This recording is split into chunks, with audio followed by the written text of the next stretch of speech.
Hi, my name is Christina. I am WildStarrySnaps on Instagram and WildStarrySnaps Designs, and this is a video about cross stitch. This is FlossTube number 4 and I'm filming from a quiet house. Our children have all gone back to school now.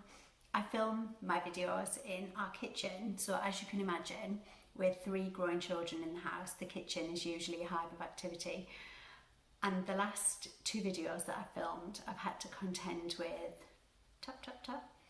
Mum, can I get a drink? Tap, tap, tap. Mum, are you filming? Can I nip to the loo? We have a bathroom just through here. We do have other bathrooms in the house, but no, they like to use this one. So anyway, I shouldn't have to worry about that today. It's just myself and my husband in the house. So we'll see. So what am I going to share in today's video? I'd like to show some stitching from the archives, and today's are both from the same designer, Pat Rogers. I'd like to share some stitching that I have been doing recently. I'd like to chat to you about a sampler that I have previously released, Thirza Hudson 1859, and finally I have a new release, Miss Florence May Piggin 1889. So let's get cracking. Stitching from the archives. Are we going to get much of a glare? Oh yes, of course, the sun's come out. Okay, so this is the antique alphabet from Pat Rogers. I stitched this several times as gifts. And in fact, this one was stitched, as you can see, in 1994. And this was a birthday gift for my Nana's 80th birthday. Not the Nana that cross-stitched. This is the Nana who was a prolific knitter. This was my mum's mum, Ivy. And I put a little label on the back to Nana, happy 80th birthday. And the colours in this are just gorgeous. All DMC, of course, because that's all I stitched with in the 90s. So that's my first Pat Rogers sampler. My next Pat Rogers sampler is one I stitched more recently. As you can see, this one was stitched in 2017, and this one is called The Alphabet Garden. And I had a bit of a fangirl moment with this. I shared a photograph of this to my Instagram account, and Pat Rogers' daughter commented on it, and she said that she had shown her mum it and that her mum was really tickled that there were still stitches stitching her samplers today. So that made my day, that comment. So, and again, look at those colours. I stitched this one on 32 count vintage country mocha. And I'll show you the chart.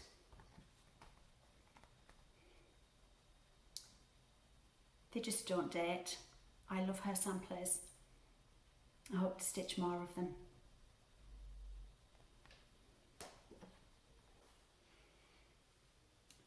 Now, what have I been stitching? It's been quite a busy stitchy month. I'm not able to show a couple of things. I've been doing a model stitch of a larger sampler that I will be releasing later in the year, the lovely Matilda. And I have been stitching on a birthday exchange for my stitchy BFF April, who is April May June Stitcher on Instagram and on FlossTube. As I've mentioned in previous videos, April and I do 3 exchanges, one for Halloween, one for Christmas, and one for our shared birthday in April. And this year we've decided that the theme is to stitch a Blackbird design chart from a booklet that we both own. And I've almost finished mine, so I look forward to showing you that next month. But I did manage to get another ornament stitched. So this is my Christmas ornament for March. As I said in my previous video, I'm hoping to stitch an ornament a month for the whole of 2021. And this is Be Merry by Hands On Design. I love the accoutrement that Kathy sometimes puts in her charts. And I stitched it on 35 count slate grey linen from Zweigart, and I used a mix of the DMC threads and some overdyes I had in my stash. And I put a holly fabric on the reverse there. And as you can see, there are a couple more in the series that I hope to stitch. Maybe not this year, but I really enjoyed stitching that one. And because I know that April's going to be a really busy month, I thought I need to get ahead with the ornament for April. So I started it and finished it. It only took an evening. This is Naughty or Nice, and it's from a kit by Shepherd's Bush. And as is usually the case, I have enough thread to stitch it again if I wanted to. So I hope to finish that as or with a beaded edge, which is why I've already backstitched a border there. So that should be finished by my next video. And I also managed to get a few more stitches into my Prairie Schooler Santa. This is the Prairie Schooler Santa from 1999.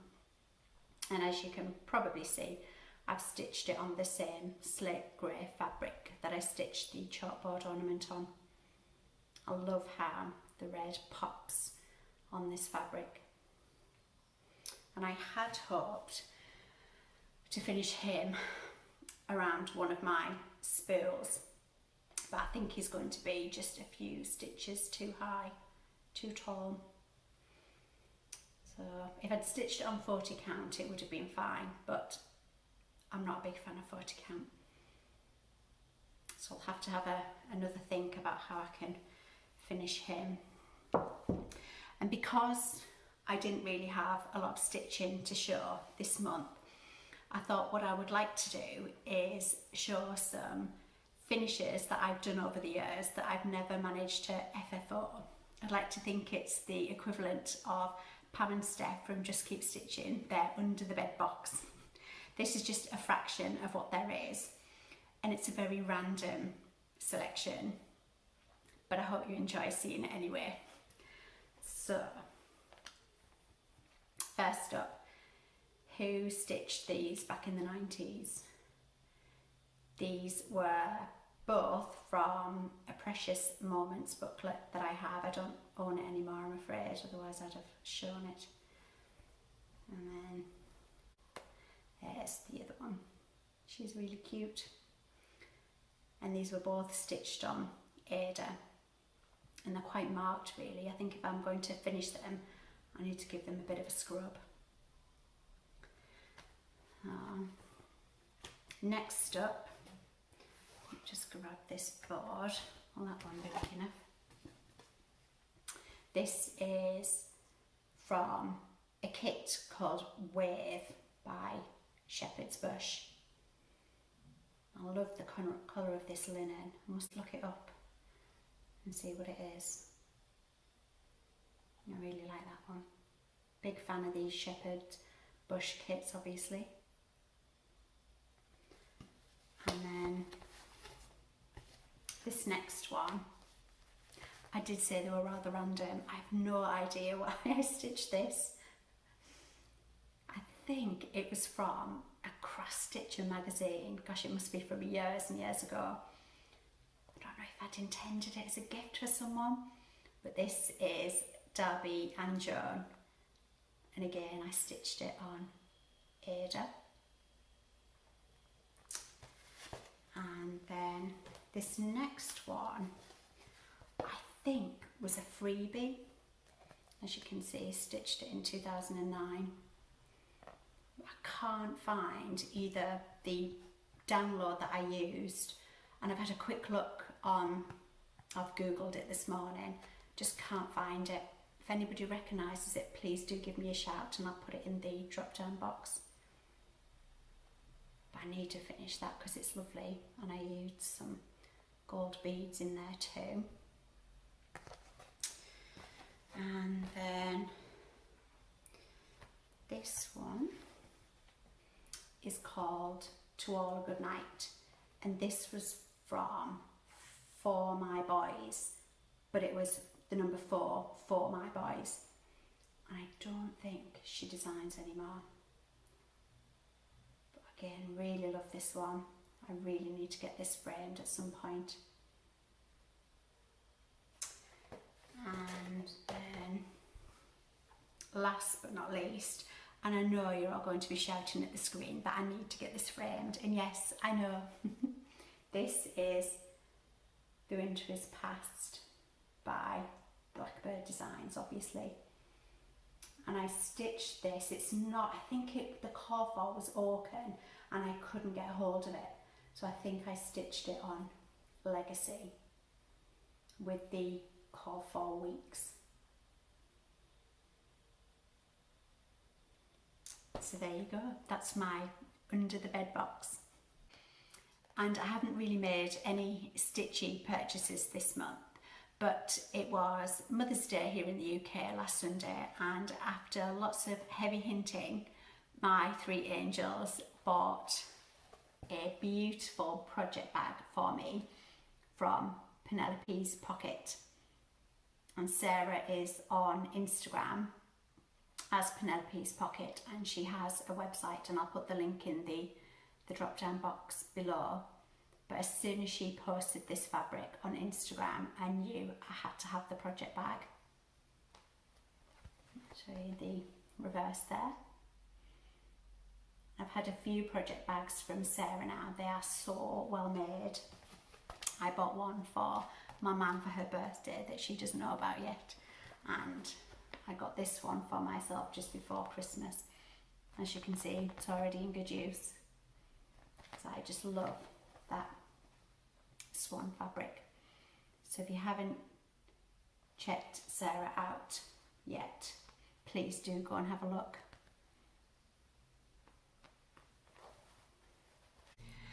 And now to samplers. First up is a previous release from Whilst Iris Snaps Designs. This is Sarah Watson, 1859, and she was my second release last year. She followed Emily Harben, and as you can see, she's quite a colourful composition. But unfortunately, the original isn't in the best of conditions. As you can see, there's quite a lot of stitch loss. And in fact, when we viewed the sampler online, we could make out Sarah, but not her surname or a date. And we could see that there was a set of initials here.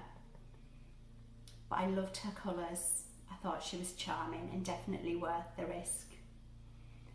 And when she arrived, luckily, because Sarah had stitched her sampler on quite a coarse fabric and used wool thread, there is quite a lot of residue. So using that, the thread residue and the alphabet and numerals that Sarah had stitched up here, we were able to piece together the jigsaw, decipher the puzzle, and found that it was Sarah Watson, which was rather a lovely surprise because my married surname is Watson, but we don't have any Sarahs in the family. And she's aged 13 in 1859. We had hoped that the NAW here would give us a clue as to who Sarah was, because there were dozens and dozens of Sarah Watsons born in 1846. Was it her parents, N and A? Was it a single parent, NAW? Was it a grandparent? But we hit a brick wall, unfortunately, and we were unable to locate with any certainty who Sarah was. But Sarah, the reproduction, was stitched on 36 count parchment from Weeks Dye Works with Weeks Dye Works thread.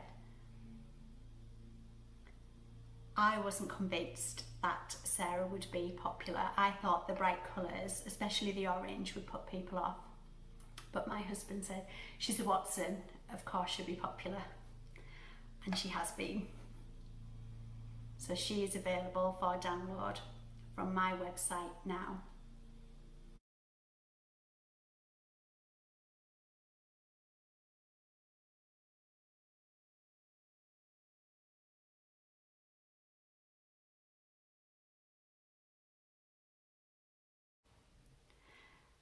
And now I am so excited to share my new release, Miss Florence May Piggin 1889.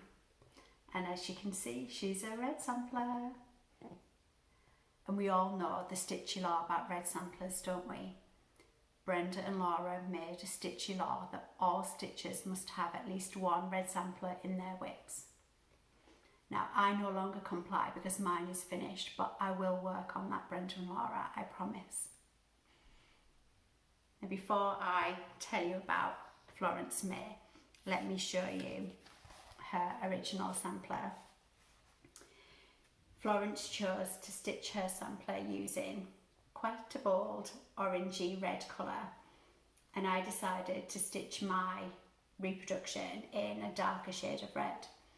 But of course, in the chart, I do provide an almost identical match to Florence's shade of red, and that is Soie d'Alger 944. But of course, you could stitch it in any shade of red. I know a lot of stitchers have a favourite red, or any other colour for that matter. I think she'd be stunning in any colour. So, about Florence May. I do love an unusual surname, and they don't come much more unusual than Piggin. I love to research the history of the names and how they've evolved over the years. And in fact, my own maiden name apparently is Danish for lazy. So make of that what you will. And Florence's surname apparently has nothing to do with the animal. A piggin was a type of ladle, and latterly it was a unit of measurement, so I guess it was how much liquid the ladle held. But also, an unusual surname makes research so much easier. I was able to find Florence May very quickly. There weren't an awful lot of Piggins around in the 1880s. And Florence was born in Braintree in Essex to Alfred Piggin, a grocer, and his wife Lucy Wilson. And in fact, I have a photograph of the grocer's shop on Bank Street in Braintree, and I'll insert a photograph here.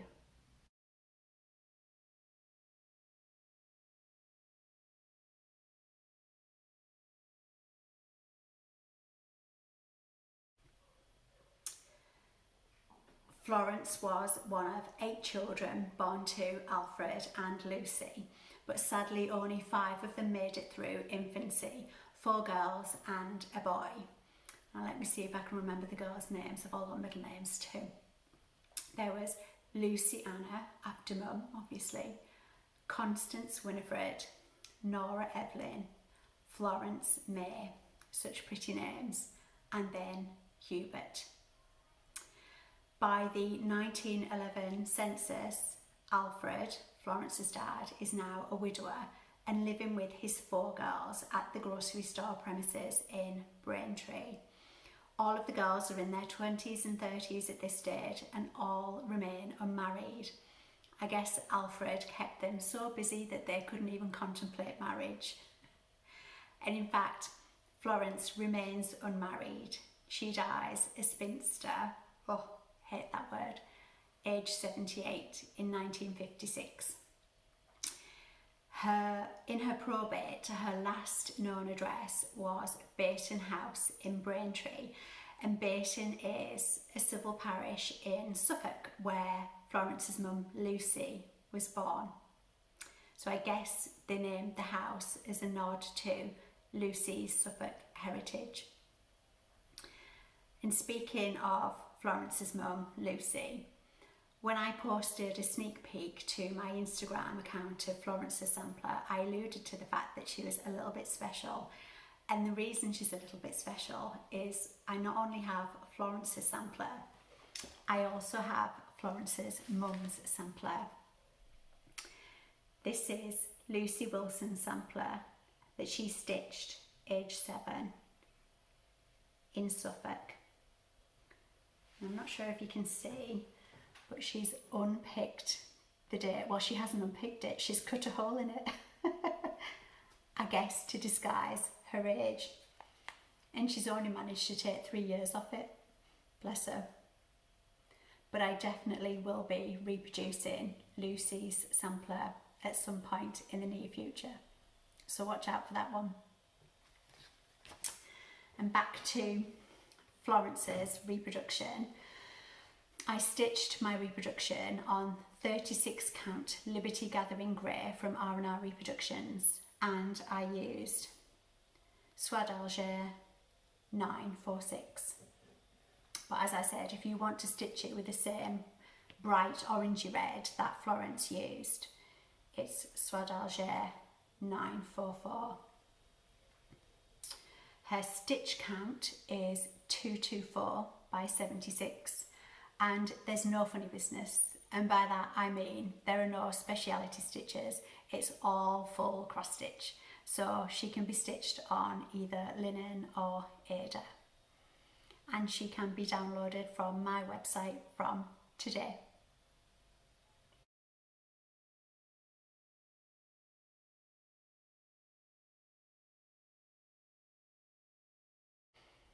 And finally, I couldn't end the video without mentioning the overwhelming response I've had to the sampler that I released in the last video, Miss Thirza Hudson 1825. I didn't think that I could ever release another chart that would be as popular as Emily Harbin, and in just over 3 weeks, Little Thirza here is now Whilst Iris Snaps Designs bestseller.